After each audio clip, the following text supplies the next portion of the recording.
Welcome to HortTube. My name is Jim Putnam. This is the, I think, 5th episode of the 2nd season of my backyard propagation series. I've got this house fully constructed and it's ready for cuttings. I've collected some lantana cuttings this morning from some new Gold Lantana. This is a yellow flowering perennial it's a perennial in my area, probably grown as an annual further to the north. It roots really quickly, and I want to put something in here to start with that'll root really quickly so you can see how things are progressing, and then once these are rooted in, we're going to actually pot them up and grow them out during the rest of the season, so you can see how that's done. I've got enough here for about a 50 cell tray.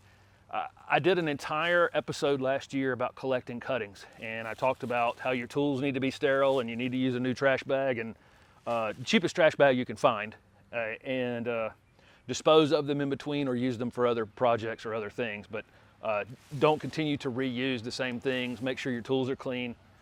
Those things are very important. A lot of times with propagation, you can get away with not taking good care of everything being clean for a little while, and then things start going wrong and you kind of wonder why, because you were so successful the first go around. I talked about that with putting this layer of plastic down and this gravel down in this house, and you'll see me elevate the tray when I put this tray of lantana in here. I just know from experience that you want to clean everything when you're done. You want to clean everything before you start. You want to make sure that nothing is touching the ground, because over time, bad things will move in here because it stays wet all the time. So keep that in mind. I did staple a piece to this door, so now it's just got a little weight to hang down. I finished attaching the shade cloth to the house, so everything's ready to go. Water's working great. I've had it running for a day or two. It should come on anytime now, actually. I'm using the liquid dip and grow, which is linked in the description of this video. If you want to use a powder rooting hormone, that's fine. We probably don't even need to use a rooting hormone with this lantana, and this entire greenhouse operation is overkill for this lantana. I could put it in just a box that I have over here under my deck, no problem. They would root reasonably fast. There's some things like that. They're just so easy to root that you could just use any other technique. You don't really have to go this far, with all the detail that I've put into this house to root something as simple as this. But you will see things over the next few weeks that are much harder to root. But really, these could just go in a plastic box in a shady space, covered, to keep some humidity in. Drill a couple holes in the top of the plastic box so it ventilates a little bit and doesn't keep them too wet. Occasionally lift the top up, maybe spray a little water under it, boom, done. No problem at all. What else do we need to know today? The soil mix that I use is 50% peat moss and 50% perlite. You can root pretty much anything in a 50-50 blend of peat and perlite. There are other alternative things that you can use for rooting cuttings. I do not fertilize unrooted cuttings. They have no roots on them to bring fertilizer up to the top anyway, but after I get them rooted, I do then start to fertilize. There's the irrigation right there. That was on for 3 seconds. It's coming on about every 7 minutes right now. Working absolutely perfect. Puts a perfect fog in there, and then it dries out pretty reasonably before it comes back on. Here's my 2 piles. This is perlite here. This is peat moss here. I'm just gonna blend these very well together and put them into this 50 cell tray. This is a pretty rigid tray. Unfortunately, I can't find any on Amazon that are this rigid. If you end up having to buy a flimsy tray, and I have them linked to the bottom of this video, you can just put 2 of these together to accomplish the same thing. That's what I have found over the years. If the trays are very thin and I can't hold them without some sort of support, without them tearing apart, then I just put 2 together and use 2 together at the time. So here's the dip and grow cut with water. If you're doing hardwood cuttings, which we would do quite possibly in the winter, you use 5 parts water and 1 part dip and grow. For semi-hardwood cuttings, which is what we're doing now, we use 10 parts water and 1 part dip and grow. I actually just use about a half a cap of dip and grow, the cap that comes off the top of the bottle, and then 5 caps of water. That makes it a 10-to-1 ratio, and just mix that. Basically, what the rooting hormone is doing is just burning the bottom of your cutting, basically. And it creates a callus on the bottom of that cutting, and that's where your roots are going to initiate from. We probably don't need a rooting hormone to root lantana. They root so easily. These will actually root in the ground as they grow typically. But here's the cuttings I took this morning. I can cut a piece right below some leaves right there, and then I can just take these off this side, just like that, and I'll cut this top part off, this newer growth that's just too weak to do anything. And right there, we have what amounts to a perfect semi-hardwood cutting. We've got a leaf node down here at the bottom, which we're kind of gonna burn a little bit with that rooting hormone. We've got a couple leaves up at the top. We took off any flowers or any signs of new growth that might try to use too much water. We have our 50-50 blend of peat moss and perlite in the tray. I'm gonna stick it down about halfway. I don't wanna stick these cuttings all the way to the bottom because it stays too wet at the bottom of these individual cells.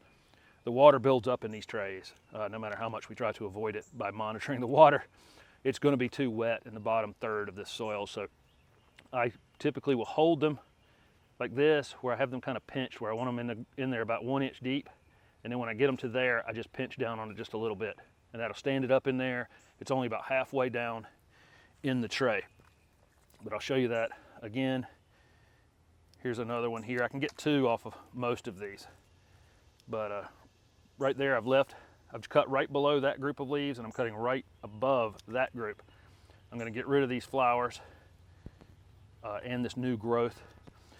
These pruners that I have here, these little snips, work fantastic for this, and they're easy on your hands. I have them linked in the description below, but this is the only thing I ever use propagating, because it's just easy on the hands. And if you're doing hundreds of cuttings in a day, super easy. You don't want to try to cut anything heavy with these, because they won't hold up to that, but they hold up perfect for what we're doing here. Again, taking off the new growth right there. I'm just leaving those 2 leaves. I'm pulling the bottom off of there, and I've left where you peel it back, it peels the bark off the plant at the same time. Again, that's going to end up in a dip and grow like that. Hold my fingers there about 1 inch above, pinch it in just like that. Okay, off this same cutting, I'm just going to go above 2 groups of leaves up. I'm going to cut this closer on the bottom right there. I'm going to pull those off. I'm going to cut these flowers off that are right there. And again, perfect cutting. 2 leaves on the top, no new growth to use the water. Dip it in there, pinch it into place. Here's another one. I'm going to cut it right below those leaves, right there, just above the next set of leaves, right there. Taking that off, taking that off. Perfect cutting, just like that. Dip it, pinch it into place. This is a 50 cell tray, so I'm gonna end up with 50 of these Lantana that I'm gonna do without filming. I'll show you in just a minute. So here's the completed tray. I did wet down that peat and perlite blend after I mixed them together. That's really important. That peat moss sometimes takes several waterings to actually get it wet. Usually you'll see me label the tray. I forgot to bring home some labels from the garden center, but I'll put a label in one of these corners low enough. I don't let them stick up too high or it'll block the water from getting there. But I'll put a low one in the corner that just says New Gold Lantana and the date that I put it in to the house. And then I'll show you this in the house. Okay, so there's the first tray of the season. In there, that's some New Gold Lantana, which, like I say, should root in a couple weeks, and then we can get on planting that. I'll have to, it'll be in this dark house, so it'll have to come back out and transition back out into the sun. It's just like when you're in the house over the winter, or not in a lot of sunlight in the winter, and you go to the beach the first time every year and you get cooked.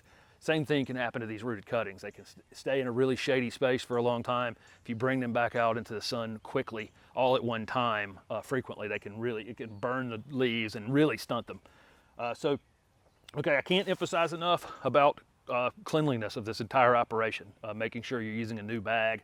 You know, you can recycle the bag later. I ran some water into that bag when I collected the cuttings to keep them moist inside the bag. I tore a little hole in the corner of it to allow most of the water to drain out, but they just stayed moist in that bag. I'm not going to reuse this bag. I'll find another use for it if I need a garbage bag for something else. In the next episode, I'm going to go ahead and stick these azaleas that I promised a lot of people that I would send them a rooted cutting from an azalea that's in my yard. So that azalea will go in here in the next episode, and then from there we may skip putting anything in here for a week or so and just put stuff in alternative methods in shady spaces that aren't this, that don't require this much work to get to this point. So anyway, thank you very much for watching. There's the water, and I'll see you in the next episode.